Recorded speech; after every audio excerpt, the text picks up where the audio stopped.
Bonjour à tous et bienvenue sur votre chaîne YouTube Alcedo Man. On se retrouve aujourd'hui pour une toute nouvelle vidéo. Cette fois-ci sur le côté pêche. Donc je me suis mis à pêcher avec au casting. Je fais cette vidéo pour toutes les personnes qui pourraient s'intéresser éventuellement à la pêche au casting, mais qui ne passent pas le cap de s'y mettre, d'acheter quelque chose ou de se faire prêter quelque chose, peu importe, par peut-être trop de complexité, des réglages trop compliqués du moulinet, peur de faire des perruques, etc. Je fais cette vidéo pour toutes ces personnes-là, car j'en faisais partie. C'était une pêche qui m'attirait énormément. Je n'ai pas forcément passé le cap de m'y mettre jusqu'à aujourd'hui. Donc vous allez voir par la suite de la vidéo, elle va se composer en 3 tas. Donc introduction que je fais là, une première partie au lac de Charpal, donc une première sortie que l'on a fait le coup du soir avec Jérôme en bordure, qui malheureusement n'a pas forcément réussi, et une seconde partie qui se passe au lac de Garabi, où cette fois-ci on sera sur le bateau de Jérôme, où on va pêcher donc en power fishing, où on va vraiment prospecter les bordures depuis le bateau, et aussi où on va faire une pêche donc au live scope. Une pêche d'ailleurs qui m'a énormément plu, pour le coup. Une pêche différente que l'on peut connaître aujourd'hui, que je ne connaissais pas et que j'ai pu essayer, et vraiment voilà, quelque chose qui m'a plu. Donc n'hésitez pas à venir, voilà tout ce qu'il faut en magasin aussi pour vous montrer, vous expliquer, etc. Sur le livescope, on a eu la chance de prélever un brochet donc, que j'ai pu sortir, donc un brochet de 65 cm où on a vraiment eu la touche par rapport au livescope. Derrière, j'ai loupé un sabre que Jérôme a pu faire derrière moi. Et puis ensuite, on a changé de pratique, on a vraiment fait de la bordure où on s'est amusé avec des petits cranks, avec quelques perches. Et on a fini par revenir au livescope en fin de pêche, où là, on a manqué, on a manqué un gros poisson pour le coup, ça c'est sûr. Donc une très belle sortie qui m'a plu. Donc voilà, cette vidéo c'est vraiment pour vous dire que je me mets à la pêche au casting. C'est ma deuxième sortie. On voit au bout de 2 fois déjà qu'on s'améliore réellement sur les lancers. Voilà, je trouve qu'on a plus de précision qu'en spinning, c'est plus facile à régler. Donc vous allez voir par la suite mon évolution sur la pêche. Et à partir de maintenant, vous me verrez plus souvent sur le côté pêche au magasin. Merci à tous d'être de plus en plus fidèles sur nos réseaux Facebook, Insta, TikTok, YouTube. Et n'hésitez pas à nous mettre un pouce bleu si cette vidéo vous a plu. Merci beaucoup, à bientôt. Donc voilà, donc là je suis accompagné de Jérôme, donc du coup pour vous expliquer, parce que vraiment je débute vraiment la pêche au casting. Donc pour rassurer un peu les personnes qui voudraient se mettre au casting, ben, moi ça fait 1 heure que j'ai commencé à pêcher, j'ai pas fait de perruque pour le moment, j'ai réussi à me peaufiner un peu sur quelques lancers qu'on a pu faire. Donc c'est assez très simple, moi ce qui me faisait peur sur cette découverte c'était vraiment le moulinet. J'avais vraiment peur de faire n'importe quoi, de ne pas savoir utiliser le moulin comme il faut, faire des perruques. Mais en fait, on se rend compte que ça peut être assez simple. Donc on retrouve 3 freins sur le casting et je vais vous expliquer ce qu'on a pu me conseiller pour le début. Donc on retrouve le frein de combat qui se trouve donc juste à droite de la manivelle, juste ici. Donc lui qui va permettre uniquement pendant un combat de desserrer ou de freiner. Donc un peu le même principe que le frein que l'on retrouve sur les moulins casting que l'on a devant la bobine. Spinning, pardon, excusez-moi, que l'on trouve devant la bobine. Ensuite, on va avoir le frein de bobine qui se trouve ici, donc qui lui va permettre de freiner plus ou moins la bobine en elle-même. Donc plus on va le desserrer, plus la bobine sera libre pour éventuellement laisser le fil, le déroulement gagner un petit peu en distance sur la fin du lancer aussi. Voilà. On vous montrera comment le régler là juste après. C'est assez simple. Et ensuite, sur l'opposé de la manivelle du moulinet, on retrouve le frein magnétique. Donc qui des fois est à l'extérieur comme on peut voir ici, et des fois il se trouve à l'intérieur du cache. Donc on démonte le petit cache, on le trouve à l'intérieur. Le frein magnétique, lui, va permettre ce frein va permettre de régler en fonction du lancer que l'on va faire, si on est face au vent, dos au vent, si on se retrouve avec un leurre qui est freiné par le vent, si on pêche avec un vent de face, eh bien, il va falloir plutôt freiner la bobine pour que la bobine, le fil ne se déroule pas plus vite que ce que le leurre avance par exemple, ce qui fera qu'on a fait les perruques. Donc moi ce qu'on m'a conseillé de faire, c'est en premier lieu, pour débuter le casting, des fois ne pas aller chercher beaucoup de distance, mais plutôt apprendre à jeter précis devant soi. Donc on a mis le frein magnétique au maximum, on a freiné au maximum pour avoir moins de risque de perruque. Et après, c'est un petit exemple, il y en a peut-être qui ne vont pas être d'accord, mais sur le frein de bobine, ce qu'on m'a appris en fait, donc quand on laisse tomber le leurre, hop, une fois qu'il touche par terre, le but, ça serait en fait que le fil ne continue pas à se dérouler.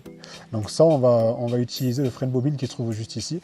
Ça permet d'avoir déjà un premier ressenti au niveau de la canne, et puis après on peaufine les réglages au fur et à mesure qu'on pêche. Et là, on s'est rendu compte qu'au bout d'1 heure, déjà, j'avais commencé à desserrer un peu le frein de bobine pour gagner un peu en distance. Alors ce qui se passe, comme il explique Louis, qu'il a tout dit, plus on va pratiquer, plus on va commencer à être à l'aise. Et plus on va être à l'aise, plus ce frein de bobine, en fait, sur la fin, le frein de friction, on va freiner la bobine avec son doigt. Donc souvent, petit à petit, on va le desserrer, comme il dit, pour gagner un petit peu en distance. Assez rapidement, on va desserrer ce frein. Et quand le leurre va toucher l'eau à l'impact, on aura le réflexe de bloquer la bobine avec le doigt. Voilà. Et on se rend compte que ce réflexe-là, bon, là, assez rapidement. Moi, vraiment, au deuxième, troisième lacet, j'avais déjà le réflexe de freiner la bobine, enfin d'appuyer sur la bobine quand le leurre a touché l'eau. Donc, de ne pas faire de péril. Donc voilà, les gens qui se posent beaucoup de questions sur le casting, qui veulent apprendre ou qui veulent démarrer le casting, n'hésitez pas à venir nous voir, on sera là pour vous conseiller et surtout rassurez-vous parce que ça peut être quelque chose d'assez simple. Et moi pour le coup je prends beaucoup de plaisir à pêcher au casting, j'ai fait des pêches en spinning avec Jérôme et tout et c'est vrai que j'ai pas pris autant de plaisir à y pêcher. Donc c'est ce qui m'a vraiment motivé à redécouvrir la pêche. Ça offre plein d'autres possibilités que le spinning ne va pas offrir.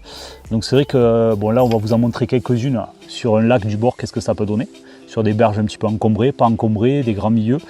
On peut aussi vous le montrer l'intérêt sur un bateau, parce que c'est des cannes où on peut faire des lancers très courts mais très précis vers la berge, que le leurre tombe vraiment à ras du bord, sur des pêches qu'on appelle en power fishing, où l'idée c'est de multiplier le nombre de lancers et de dérouler de la berge le plus rapidement possible pour rentrer un maximum de poissons, de touches et prendre du plaisir. Donc c'est souvent des pêches très fun et très agréables parce qu'on avance déjà, on voit un petit peu on voit du paysage passer, puis souvent on a quand même pas mal de touches et c'est des pêches assez fun.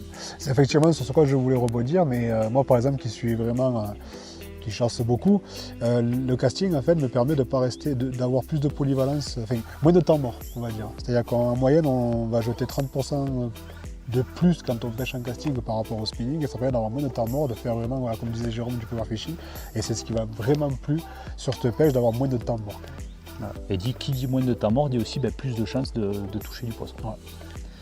Voilà, donc on va vous montrer 2-3 exemples. C'est vrai qu'il y a plusieurs façons de lancer. On peut lancer comme un spinning par-dessus la canne, on peut faire des lancers un peu plus sous la canne. Ça permet d'être plus précis, de passer peut-être plus facilement sous les branches. Donc vous allez voir qu'au bout de quelques heures, Loïc arrive déjà à manipuler vraiment ces deux techniques. Et on ne triche pas, hein, il n'avait pas pêché avant. Non. Donc ça fait une petite heure qu'on pêche. Il n'a pas fait une seule perruque. Donc comme quoi, en appliquant quelques conseils assez faciles, ça permet d'entrer, de se perfectionner. Et puis on vous laisse regarder des petites vidéos de casting, je pense que vous allez en trouver plein, où vous allez voir qu'on peut aller très loin dans la précision des lancers et dans tout ce qu'on peut faire, avec un leurre. Voilà. Allez, à de suite. Là, on a l'exemple même, hein, on est sur un petit lancer, et on peut avoir des poissons sur les herbiers. Donc voilà, premier poisson, Loïc, il s'arrête à ras de l'herbier parce qu'il peut bloquer la bobine. C'est un lancer qui ne demande pas de longueur. On peut avoir un poisson qui est calé juste dans l'herbier. Et on voit très bien qu'avec une grosse canne, par contre comme grosse canne, que ce soit casting ou spinning, on aurait été très certainement gêné par l'arbre qui est à ras de Loïc pour pouvoir faire un lancer en coup droit.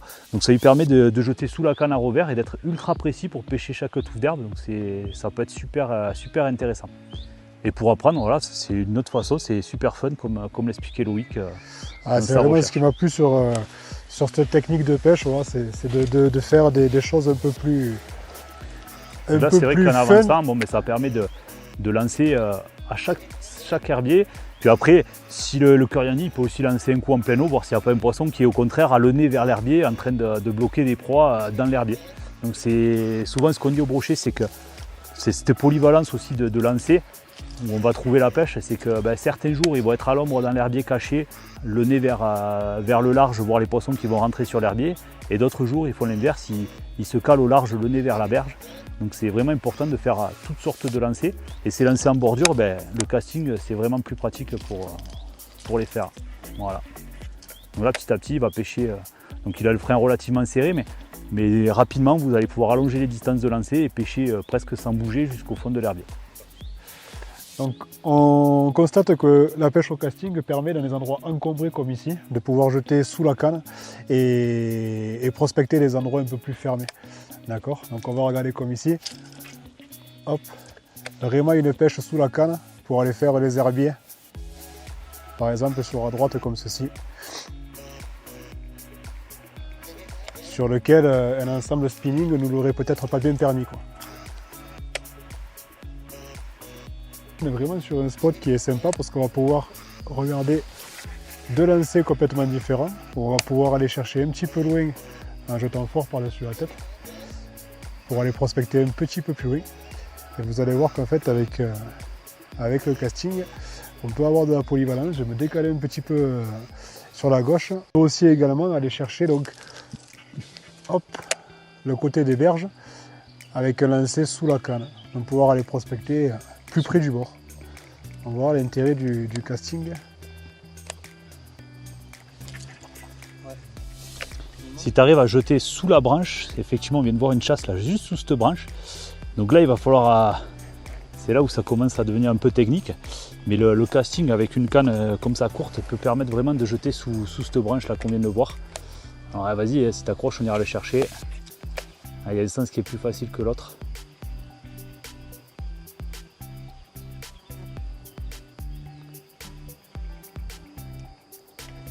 Là, impeccable.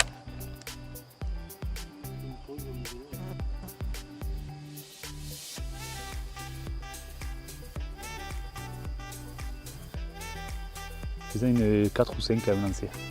À tout moment là, on voit que sous cette branche, il peut y avoir. Voilà. Donc là, vraiment démonstration, ça peut être hyper fun. Et voilà, quand on commence, Loïc, il n'y a pas très longtemps qu'il commence au casting, je pense que dès les premières sorties, vous allez pouvoir commencer à vous tester, à faire des lancers de plus en plus précis, de plus en plus complexes.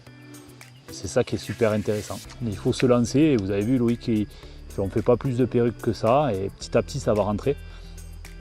Et ça peut permettre de faire un très beau poisson.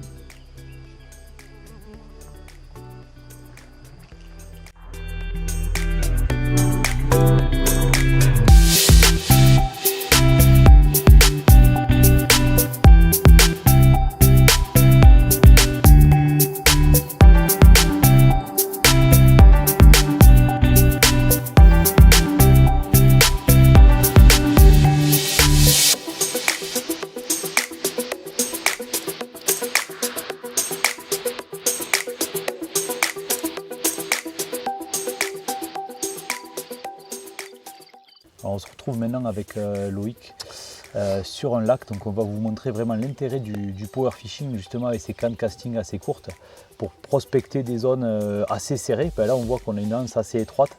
L'idée c'est de faire des lancers assez rapidement sur la berge, pas forcément de longs lancers. Donc là on va vous montrer tout l'intérêt en fait d'avoir une canne casting pour augmenter le nombre de lancers. Puis on n'a pas besoin de lancer très loin, donc ça peut être rapidement très agréable. Et sur la sortie, on va aussi tester la nouvelle Akuru, la BC 7.0H de chez Tenryu, avec on a monté un moulinet Bates dessus. Celle-là on va la tester vu qu'elle est prévue pour le pélagique. On va pêcher un peu plus au live scope, en sharp shooting. On va voir si on arrive à rentrer les poissons. Et on va se rendre compte que le casting c'est aussi très agréable pour rentrer du poisson comme ça en sharp shooting. Et c'est vraiment assez facile. Je pense que Loïc, tu vas te régaler. C'est ça. J'en profite aussi juste pour parler des vêtements un peu. On essaye la gamme Salty Crew qu'on a reçue au magasin, donc les vêtements anti-UV comme on a tous les deux avec Jérôme. Après les casquettes, mais on voit des vêtements qui sont très jolis anti-UV. Ils sont très agréables à porter. Pour le coup, on ne sent pas la chaleur. Pourtant, pour le coup, il fait très chaud aujourd'hui. On ne ressent pas forcément la chaleur. Ça empêche de prendre des coups de soleil. La petite capuche agréable là, si jamais ça commence à taper un peu trop. Fort. Voilà, c'est vraiment top. Aujourd'hui, on essaye tout ça et puis on va essayer de prospecter quelques poissons. Allez, c'est parti. C'est parti. Alors là, on peut voir, comme on vous dit sur la vidéo, on est sur une lance très étroite. Donc l'idée, c'est de tomber à chaque fois à ras de la berge, un petit peu rapidement, prospecter rapidement. Donc on a une vitesse de déplacement assez rapide. Et l'idée, c'est de voir si on tombe sur du poisson. Donc une technique qui est souvent utilisée. Une perche qui est monsieur. Voilà, en compétition, puis voilà, on voit que les premières perches commencent à suivre. C'est des techniques très rapides, donc en plus c'est super sympa. C'est ce qui me plaît avec cette pêche, c'est le fait de pouvoir jeter rapidement, prospecter, là comme on fait du power fishing là. C'est top, il n'y a pas de mouvement d'arrêt, ça reste en continu et pour ceux qui ont peur d'essayer, franchement n'hésitez pas. N'hésitez pas, je vous rappelle que Loïc c'est sa deuxième sortie. On se rend compte que rapidement, il a la précision pour tomber à 10 cm du bord. Vu qu'on freine la bobine avec le pouce, rapidement, voilà, on arrive à être précis. Et voilà, donc du coup, qui dit précision dit aussi plus efficace et ça va faire du poisson, ça j'en suis sûr. On va se retrouver peut-être un peu plus loin et puis avec des poissons je l'espère. Allez, à de suite.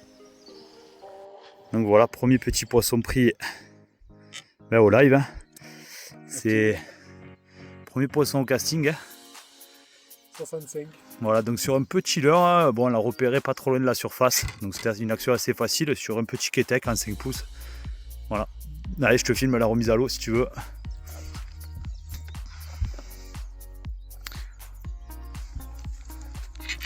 Hop. Et c'est reparti.